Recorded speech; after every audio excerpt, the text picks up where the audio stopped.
Taken all together, this plan is going to make it possible to cut child poverty in half.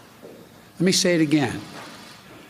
It's significant, historic. We'll cut child poverty in half.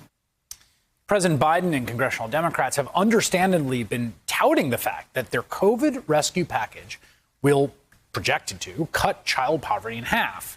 But in the abstract, it's kind of hard to wrap your head around just how huge that really is. And I think people might not understand the scope we're talking about, okay? To begin with, if you are watching this right now and you have one or more children and you make less than $150,000 a year in combined household income, which is, the overwhelming majority of parents, you can get money from the government on a monthly basis to help with the expenses of having a child. You won't have to wait for a tax refund at the end of the year because the bill increases the child tax credit to $3,000 per child ages 6 to 17 and $3,600 annually for children under 6 for the tax year 2021. But then importantly, parents of children under 6 will start receiving $300 monthly payments via direct deposit or through the mail starting around July. Parents with kids aged 7 to 17 will receive $250 a month and then claim the rest of the year's tax credit when they file in 2021 taxes. Remember, this credit, right, which is actually a check in certain circumstances, it's per child.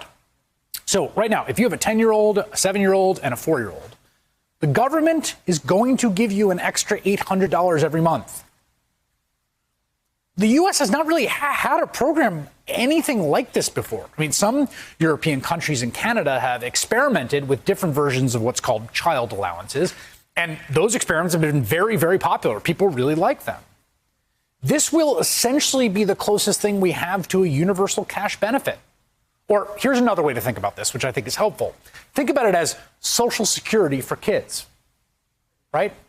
The reason we have Social Security is because in a market-driven capitalist society, no matter how low unemployment is, there's always going to be two big age categories of people that can't earn market income. They can't work. Very old people and very young people. Now, before Social Security, a huge percentage of elderly people were just grindingly poor. It was the poorest demographic in America because the very oldest people usually don't have wage income, right?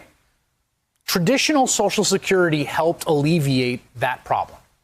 In fact, by one estimate in 2018, quote, without Social Security benefits, 37.8% of elderly Americans would have incomes below the official poverty line, all else being equal.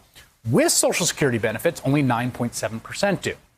In other words, these benefits lift 14.8 million elderly Americans above the poverty line. But the same problem exists for the youngest people, for kids. First of all, kids are expensive, but they usually do not and should not have to bring any money into a household, right? We count on the custodians of those kids, their parents or their guardians, to bring the money in, but they're still just an expense and a ledger, at least from an income perspective. And the way we solved the problem for old people was to create a universal pension for everyone once they reach a certain age, once they get to the age where they're not going to be earning a market income. That's Social Security.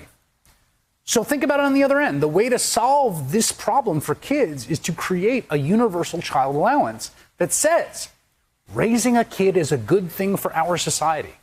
We, as Americans, collectively through the government, are going to help you with that expense. We're going to subsidize that expense. And that's what is in the COVID rescue bill. It's revolutionary. Now, these changes are only supposed to be for this next year, but as Democratic Congressman Richie Neal, the chair of the House Ways and Means Committee, explained, some things are hard to undo once they are set in motion. One thing that you should know about the tax code, getting something out of the code is oftentimes harder than getting something in the code. So I've already had some thoughts about how we're going to expand it and make it permanent. And I intend to share those in the near future. Thank you. Thank you. Thank you. Thank you very much. Thank all of you out there. Thank you as always. Thanks to at home. Thanks for watching. Thank you so much for letting us into your homes during these extraordinary times.